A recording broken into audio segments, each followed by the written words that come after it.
It's my life. 이번 영상에서는 경북대학교 화학과에서 열심히 연구하고 계신 우리 아주 따끈따끈한 신임 교수님 이윤범 교수님을 모셨습니다. 교수님 안녕하십니까? 반갑습니다. 감사합니다. 안녕하세요. 네, 안녕하세요. 저는 카이스트를 졸업하고 기초과학연구원에서 일을 하다가 2025년 가을 학기부터 경북대학교에서 일을 하고 있는 이윤범입니다. 반갑습니다. 2025년 가을 이제 2학기 때부터. 네, 맞습니다. 예, 제가 따끈따끈한 교수님이 좀 약간 표현이 좀 기분 나쁘지는 않으셨어요. 저는 좋습니다. 좀 이제 새로 오셔서 지금 이제 막 교수로서 학교 생활을 또 시작하셔서 정신 없으실 텐데 또 저희 유튜브 이렇게 출연해 주셔서 이 자리를 빌어서 다시 한번 감사 말씀드리겠습니다. 전공이 이제 화학 쪽에서도 네. 조금 오늘 좀 어려운 얘기들이 나올 것 같기도 하고 제가 평소 알지 못하는 단어들도 좀 많이 들어봤는데 주로 어떤 부분을 연구하시나요? 저는 이제 화학 중에서도 이제 물리화학이라는 분야를 좀 연구를 하고 있는데요. 뭔가 이런 물리적 방법들을 이용을 해서 어떤 화학적인 반응들을 이제 탐구하는 그런 학문이라고 보시면 될 것 같습니다. 그래서 제가 좀 구체적으로 말씀을 드리자면은 저는 이제 물질이 반응을 통해서 이제 변화할 때 어떤 식으로 구조적으로 변화하는지 그런 것들을 이제 보고 있습니다. 그래서 쉽게 말씀을 드리면은 예를 들면 저희가 파마를 하고 이럴 때 머리카락들이 이제 구조적으로 변하잖아요. 예를 들면 평평했던 것들이 꼬인다던가 이제 그런 것들을 저희가 구조적인 변화를 경험을 하게 되는데요. 그런 반응들이 일어날 때요. 네. 제가 보는 건 이제 머리카락보다 훨씬 더 작은 수준의 어떤 분자 단위. 그러니까 이제 머리카락의 한 10,000분의 1 정도 되는 크기의 어떤 입자라고 볼 수가 있는데 그런 어떤 분자들이 화학 반응 중에 구조적으로 어떻게 변화하는지 이런 것들을 좀 연구를 하고 있다고 말씀을 드릴 수가 있을 것 같습니다. 입자. 맞습니다. 근데 또 그게 분자다. 네, 맞습니다. 또 화학과 그러면 이제 주기율표, 화학 원소 외우는 그게 생각이 많이 나는데 네. 아까 이제 촬영하기 전에 111개가 현재 이제 원소 주기율표 형성에 그러니까 화학자들이 밝혀낸 원소 개수가 111개라는 거죠. 맞습니다. 네. 그럼 그거는 이제 원소고 네.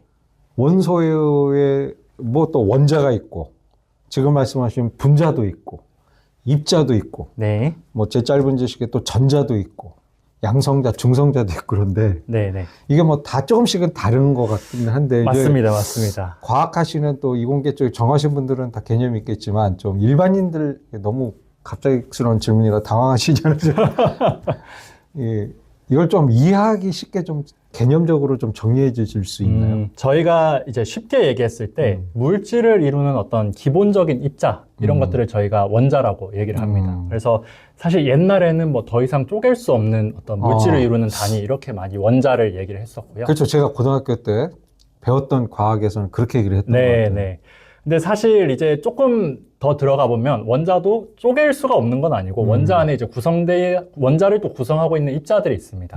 그런 것들이 아까도 잠깐 말씀하셨는데 이제 양성자, 중성자, 전자 이런 것들이 있게 되고요. 그래서 양성자 같은 경우에는 전하적으로 봤을 때 저희가 이제 전기를 생각하면 플러스 극이 있고 이제 마이너스 극이 있잖아요. 네. 그런 것처럼 이제 양성자는 플러스 전하를 가지고 있는 플러스 전기를 띠고 있는 어떤 입자라고 보시면 될 것 같고요. 중성자는 어떠한 전기적 성질도 가지고 있지 않은 입자, 전자는 이제 음의 전하, 그러니까 마이너스 극의 성질을 가지고 있는 입자라고 보시면 될 것 같습니다. 전자의 이름은 음성자인 거네요. 그렇게도 생각을 할 수가 있을 것 같습니다. 근데 이제 양성자, 중성자는 이제 저도 정확하게 이름의 유래는 잘 모르겠지만 크기가 많이 다르거든요. 중성자, 양성자는 좀 크고 네. 전자는 좀 작고. 네, 맞습니다. 그러면 원소하고 원자는 어떤 겁니까? 네, 이제 원자는 어떤 입자의 개념이라고 볼 수가 있습니다. 그래서 저희가 이런 어떤 책상 같은 물질들을 계속 쪼개다 보면은 특정한 입자들이 남게 되는데 저희가 그거를 원자라고 부르고요. 네. 그 원자들을 성질별로 분류를 한 게 이제 원소라고 보면 될 것 같습니다. 그래서 같은 성질을 가지고 있는 원자들은 같은 원소라고 볼 수가 있는 겁니다. 그래서 그 주기율표에 가로, 세로가 다 나름의 규칙이 있다고 네, 제가 맞습니다. 얼핏 아는 상식으로 그런데 네네. 그걸 이제 거기에 이제 원소의 성격 따라, 성질 따라 맞습니다. 네네. 일종의 이제 원자들의 MBTI가 주기율표인 거네요. 그렇게 말을 하셔도 될 것 같습니다. 그렇죠. 제가 말하고도 상당히 적절한 표현. 네, 굉장히 지혜로운 그런 표현 같습니다. 이거 감사합니다.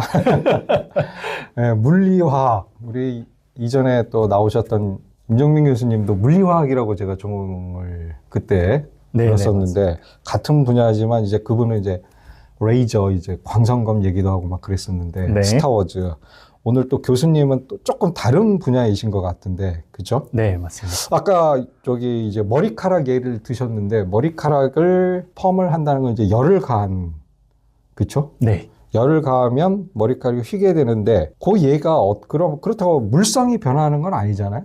제가 조금 과학을 좀 이공계 교수님이랑 하다 보니까 이제 물성이라는 표현까지 이제 자연스럽게 입에 붙는데 네. 물성이 변화되지 않으면 그 작은 입자인 분자의 성격도 변화되지 않는 거 아닌가요? 사실은 이제 파마를 하면 물성도 변한다고 볼 수가 있습니다. 예를 들면 이제 그래요? 네. 예를 들어서 저희가 얘기하기로는 이제 특정 어떤 분자들 사이에 화학 결합이 생긴다. 그러니까 화학 결합이 파마를 하면서 생긴다 이렇게 얘기를 하거든요. 그걸 통해서 서로 떨어져 있던 분자들이 서로 연결이 되는 그런 그래서 변화들이 머리가 휘게 일어나요. 되는 거죠. 네, 그렇게 보통 설명을 하고 있습니다. 아, 그 모양이 변하는 것도 물성의 변화라고 볼 수도 있다는 뭐 머리카락 얘기는 하지만 네, 맞습니다. 그러니까 물성이라는 게 이제 화학적인 확 큰 변화만을 의미하는 건 아니다. 네, 그렇죠. 예, 화학 연구라고 하면 이제 보통은 이제 뭐 시험관을 막 생각하고 거기서 이제 그렇게 뭐 하는데 네. 교수님이 하시는 물리화학은 어떤 분야인지 조금 더 구체적으로 좀 설명해 주시면 좋겠습니다. 네, 이제 보통 저도 다들 이렇게 화학하면 떠올리는 이미지가 교수님 말씀하신 것처럼 딱 시험관에서 뭐 섞고 뭐 이런 거를 하는 거를 이제 많이 떠올리시는데 그걸 통해서 이제 보통은 새로운 물질을 만드는 거를 하는 것들을 주로 화학자들이 많이 하고 있고요. 그렇지만은 제가 이제 하고 있는 거는 그거랑은 조금 다른 거라고 이제 말씀을 드릴 수가 있습니다. 그래서 아까 말씀하셨던 것처럼 우리가 파마를 하는 과정에 있어서 모종의 어떤 화학적인 결합들이 분자 사이에서의 변화가 사실은 일어나고 있는 거거든요. 그래서 저희가 이제 큰 세계에서는 우리가 보고 있는 세계에서는 뭔가 두 개의 어떤 시약들을 섞어가지고 새로운 시약이 팍 튀어나오는 그 과정들을 자세히 보게 되면 아까 제가 말씀드렸던 그 매우 작은 분자들이 막 변화를 하고 있습니다.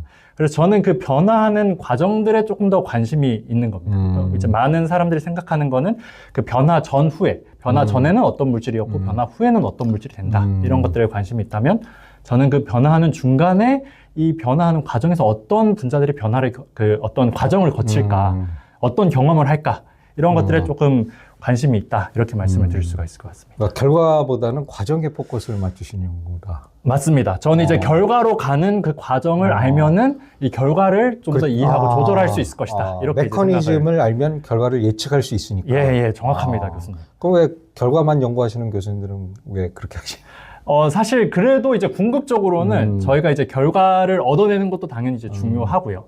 그래서 요즘에는 사실은 그 간극이 점점 더 메워지는 것 같습니다. 요즘에는 결과를 연구하시는 분들도 저희 같은 사람들과 같이 공동 연구를 해가지고 과정도 밝히고 결과도 밝히고 이런 스타일로 그러니까 많이 이제 지난번 이제 화학공학과 계신 교수님이 이제 출연하셨었는데 네. 그분이 이제 하신 화학적인 그런 이제 결과물들을 엔지니어링 쪽으로 어떻게 응용하냐 이런 부분을 말씀하셨는데 그럼 이제 그 교수님 그런 쪽은 이제 약간 결과 쪽에 아웃풋을 좀 활용하는 방법. 네.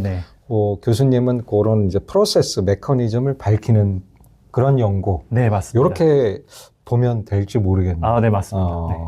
그럼 분자 수준의 세계라는 것은 이제 눈으로 보이지 않는 건데. 네. 그렇죠? 네. 그걸 아까 분자 수준의 세계를 보고 그거를 과정을 설명하려고 하면 어떤 방식으로 그걸 연구를 하시나요?